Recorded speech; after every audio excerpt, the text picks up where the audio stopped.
The bear latched onto Greg's skull, snagging its fang into his bloodied eye socket and latching its underjaw beneath his chin. Greg screamed profanities as the creature took him to the ground, with his face staring down its throat. The smell of fish and rotting flesh filled his lungs as the bear began squeezing its mouth shut. The amount of pressure it was able to emit onto Greg's head was astonishing. He thought for a moment that his entire skull was going to pop. The bear began digging into his abdomen while keeping Greg's face between its jaws. He tried to pry them apart, but his efforts were futile and only bloodied his hands on the sharp, yellow, bacteria-ridden teeth. He was sure he was dead as the bear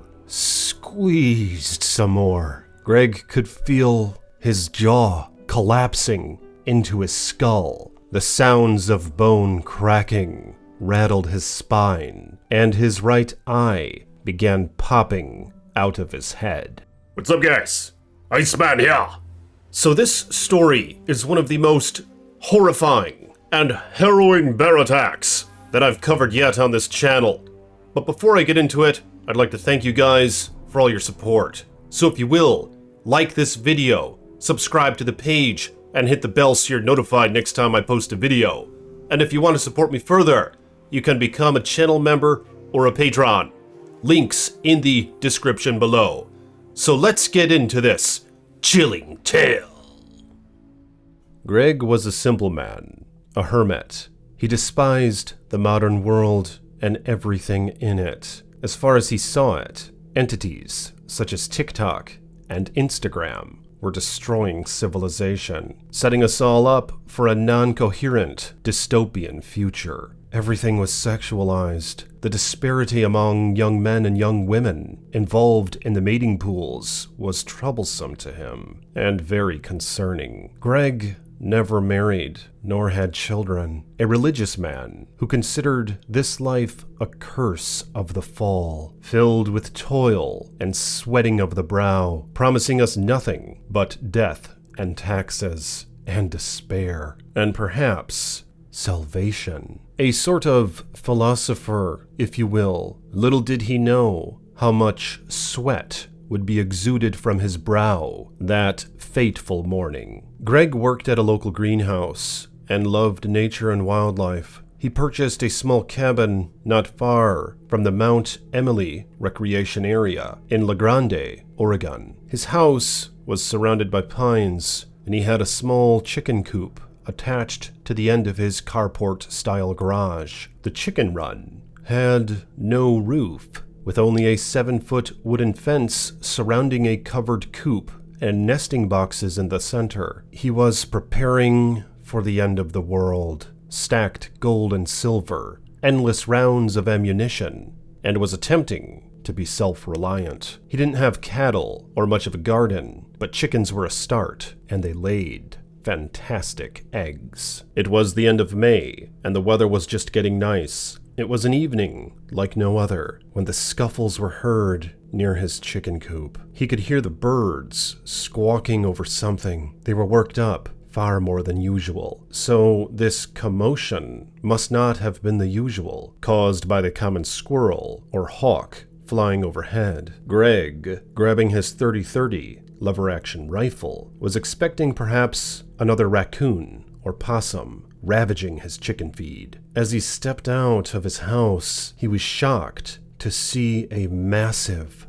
black bear inside the fenced-in run, with its head inside the coop, digging into and feasting on a bloodied chicken carcass. Without saying a word, Greg lifted his rifle, aiming it at the bear's center of mass, and levered around into the chamber. The bear jumped as it heard the rifle mechanism, and Greg pulled the trigger. The round pierced into the bear's side, causing the animal to flinch from the impact of the bullet, and it turned to face Greg. For a moment, the two made eye contact as Greg levered another round. But in what seemed to be no time, the bear hurried to the fence and climbed it like a gorilla, jumping to the other side and escaping before Greg could get another round off. "I was shocked by the speed of the bear," Greg told the media. "It moved like something much smaller would. It was so powerful, the way it clung to the heavy fence posts and hightailed out of the pen. He cleared the fence like it was nothing." Greg examined the chicken run, and the damage was devastating. 3 chickens were missing, and 1 was mutilated to the point of being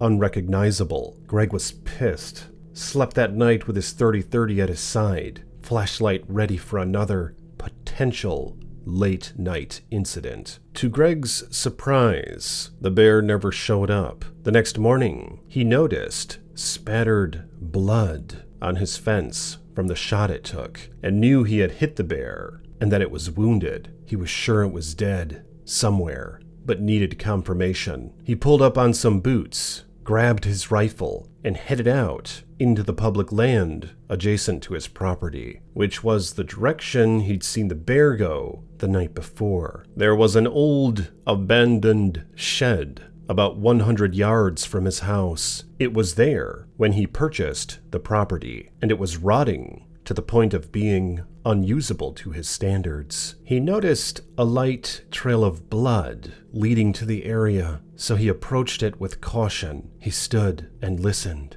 and heard not a sound, so he continued toward the shed. Holding his rifle tightly, he made his way around the corner of the shack, and couldn't believe what lay before him. The bear, laying near a pile of rotting wood, was staring back at him, its wounds festering and its eyes glowing with rage and pain. The steam coming from its mouth from the early morning air made it look like a creature from nightmares. As it hastily stood to all fours, and the hair along its back began to rise. For a moment, Greg felt pity for the animal, the thought that it was there all night, suffering. However, his compassion quickly turned to terror as the animal lurched at him with unbelievable speed. Without time to even shoulder the rifle, Greg got one single shot off from the hip, moments before the creature tackled him to the ground. It hit him like a freight train, now bleeding from its shoulder. From the second gunshot wound, the bear was rattled from the shot, but emboldened by it, with a last-ditch effort to neutralize this pursuing threat. The bear latched onto Greg's skull, snagging its fang into his bloodied eye socket and hooking its bottom jaw beneath its chin. Greg screamed profanities as the creature took him to the ground, with his face staring down its throat. The smell of fish and rotting flesh filled his lungs as the bear began squeezing its mouth shut. The amount of pressure it was able to emit onto Greg's head was astonishing. He thought for a mere moment that his entire skull was going to pop. The bear began digging into his abdomen, while still retaining his face between its jaws. Greg tried to pry them apart, but his efforts were futile, and only bloodied his hands from the sharp, yellow, bacteria-ridden teeth. He was sure he was dead as the bear squeezed some more. Greg could feel his jaw collapsing into his skull, and his right eye began popping out of his head. Spit, saliva, and blood began drooling from the open wound caused by his cracked jaw. He was astonished. He was in peril, and he knew that this was it. The bear mauled his bloodied body, but finally let go of his face. It tossed him around like a raging bull, but then silence. Greg's eyes were covered in blood, as he couldn't see what exactly caused the bear to cease his attack, but it seemed the creature had left. It was gone. At 7:37 a.m. that morning, County Dispatch received a distressed call, which was then tracked to Greg's home. Shallow, ragged breathing was heard, and a very faint voice requesting help. Miraculously, Greg had crawled the distance back to his cabin, bleeding profusely and with no sight in his right eye. Sheriff deputies were the first on the scene and closed the roads to the nearby public lands until the injured and dangerous bear could be located. A couple hours later, Greg was safely in the hospital, and the bear was located by the Oregon Department of Fish and Wildlife. A bear matching Greg's description had been found, still very close to the scene of the attack, and was euthanized. Later examination of the animal revealed fragments of the 2 bullets lodged in the body, confirming Greg's story. Jeez, what do you guys think about that story? I remember my grandparents used to have a house kind of similar to this guy's, where there's a chicken coop that was kind of open at the other end and anything could just crawl up in there from the outside. And just how horrifying it is to imagine an incident like this, where you take a shot at the damn animal and it takes off, and then you decide to go sleepy that night, only to awaken the next day, wanting to know if the bear was still around. Because everybody pretty much knows that an injured bear is an extremely dangerous bear. And what is almost sad in this situation is the bear really wasn't dangerous at first. It was just looking for something to eat, and it decided to break into that chicken pen. It probably felt like it was just going to McDonald's or something. But then, of course, it catches a bullet in the ass, and all hell has to break loose after that. My guess is it was wounded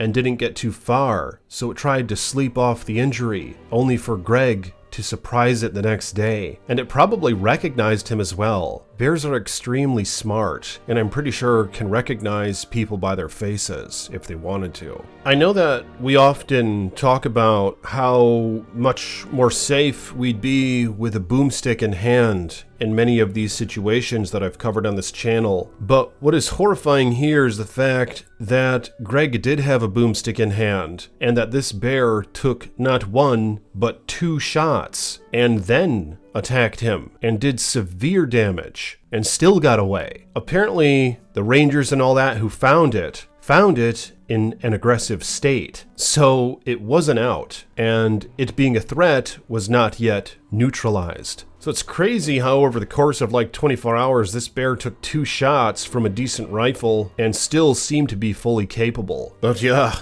I'm glad that Greg is okay, other than some of those lifelong scars he now has from this battle. I'm not entirely sure if he's able to gain sight back in that eye, or if he's ever going to be able to chew normally again, but I suppose he could be thankful that he's still alive to live another cursed day, as he very well might put it. But let me know in the comments what you guys think about this situation. What do you think could have been done differently? And do you think the bear would have acted that way if it weren't for it already receiving a shot from the rifle? Comment below your thoughts on these matters. Like this video, subscribe to the page, and I'll be seeing you guys soon with more chilling tales from the Iceman.